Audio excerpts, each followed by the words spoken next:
BNP, জামাত এবং অন্যান্য বিরোধী দলের উচিত দোয়া করা যাতে শেখ হাসিনা সরকার আবারও ক্ষমতায় আসে। যদি শেখ হাসিনা সরকার ক্ষমতায় থাকে তাহলে বাংলাদেশ নিরাপদ। আমি কিন্তু বাংলাদেশে এখন আর নিরাপদ বোধ করি না। সংসদ কক্ষ তখন কানায় কানায় পূর্ণ। সরকারি ও বিরোধী দলের উত্তপ্ত বাক্য বিনিময়ে গুমোট পরিবেশ।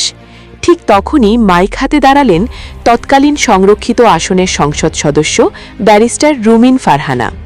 শুরুতেই এমন এক বাক্য উচ্চারণ করলেন যা শুনে সরকারি দলের সদস্যরাও প্রথমে হকচকিয়ে গেলেন। তিনি বললেন, বিএনপি, জামায়াত সহ সকল বিরোধী দলের উচিত দোয়া করা যেন শেখ হাসিনা সরকার আবারও ক্ষমতায় আসে। বিএনপি, জামাত এবং অন্যান্য বিরোধী দলের উচিত দোয়া করা যাতে শেখ হাসিনা সরকার আবারও ক্ষমতায় আসে। যদি শেখ হাসিনা সরকার ক্ষমতায় থাকে তাহলে বাংলাদেশ নিরাপদ। রুমিন ফারহানা সরাসরি চ্যালেঞ্জ ছুড়ে বললেন, সবাই নিরাপদ থাকার কথা বললেও আমি কিন্তু এখন আর বাংলাদেশে নিজেকে নিরাপদ বোধ করি না। কিন্তু বাংলাদেশে এখন আর নিরাপদ বোধ করি না। তার এই শ্লেষাত্মক মন্তব্যের পরেই যেন সংসদ কক্ষে বিস্ফোরণ ঘটে। সরকারি দলের সংসদ সদস্যরা সমস্বরে প্রতিবাদ জানাতে শুরু করেন। হট্টগোল আর পাল্টাপাল্টি স্লোগানে স্পিকারের বারংবার শান্ত হওয়ার অনুরোধও চাপা পড়ে যায়। রুমিন ফারহানা মূলত বোঝাতে চেয়েছিলেন, সরকারের অধীনে সাধারণ মানুষের বাকস্বাধীনতা এবং জীবনের নিরাপত্তা আজ কতটা প্রশ্নবিদ্ধ।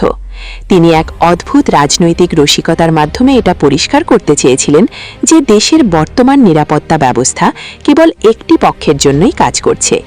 ব্যারিস্টার রুমিন ফারহানার এই বক্তব্যটি ছিল সাম্প্রতিক সময়ের অন্যতম বিতর্কিত এবং সাহসী সংসদীয় ভাষণ। তিনি দেখাতে চেয়েছেন, যেখানে একজন আইন প্রণেতা নিজেই নিজেকে অনিরাপদ মনে করছেন, সেখানে সাধারণ মানুষের অবস্থা ঠিক কোথায়।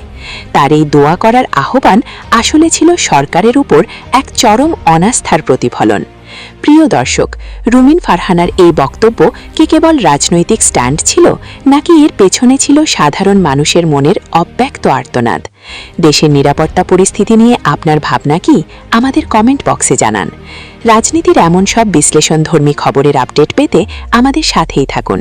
ধন্যবাদ। আমলি সরকার যেভাবে উন্নয়ন করছে, উন্নয়ন কোনো ব্যক্তি আর করবেও না, আর আসবেও না। মেট্রো রেল করছে, পদ্মা সেতু করছে, পণ্য বুলেট করছে।